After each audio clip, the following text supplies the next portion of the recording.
తెలుగు ప్రజలకి అందరికీ నమస్కారం. నేను రీసెంట్గా యుఎస్కి వచ్చినాను.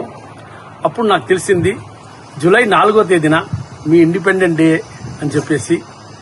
నేను ఇక్కడ వచ్చిన తర్వాత కొన్ని నేను లర్న్ చేసుకున్నాను. ఏమంటే ప్రతి ఒక్క డాలర్ విలువ ఇక్కడ ఉంది. నేను చాలా ఇంటికి భోజనానికి కూడా వెళ్ళాను.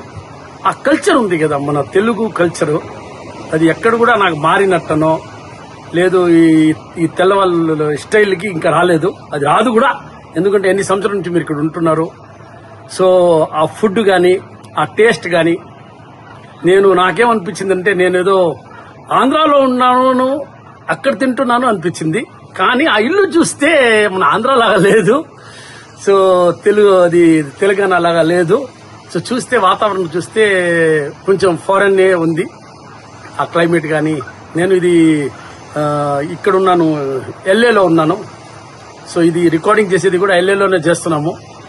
సో మీరందరికీ ఇంకొకసారి ఇండిపెండెంట్ డే. చాలా చాలా చాలా మంచి రోజు. మంచి మీ కంట్రీ ఇండిపెండెంట్ అయింది. తెలుగు వాళ్ళు కూడా ఇక్కడ మంచి సపోర్ట్లో ఉన్నారు, యుఎస్ గవర్నమెంట్ కానీ జాబ్లు కానీ తెలుగు వాళ్ళు వచ్చేసి ఇంకా బాగా రావాలా, మన సమాజం ఇంకా పెంచాలా, ఇంకా పెరగాల, ఇంకా ఇక్కడ వచ్చి జాబ్లన్నీ చేయాలా, సొంతగా వ్యాపారం చేయాలా, సొంతగా సాఫ్ట్వేర్ కంపెనీలు పెట్టాలా, మనము అందరికి జాబ్ ఇచ్చే లెవెల్కి మనం రావాలా అని నా కోరిక. మనస్ఫూర్తిగా చెప్తున్నాను. డాలర్లు ఊరికేం రావు. అందరికీ నమస్కారం.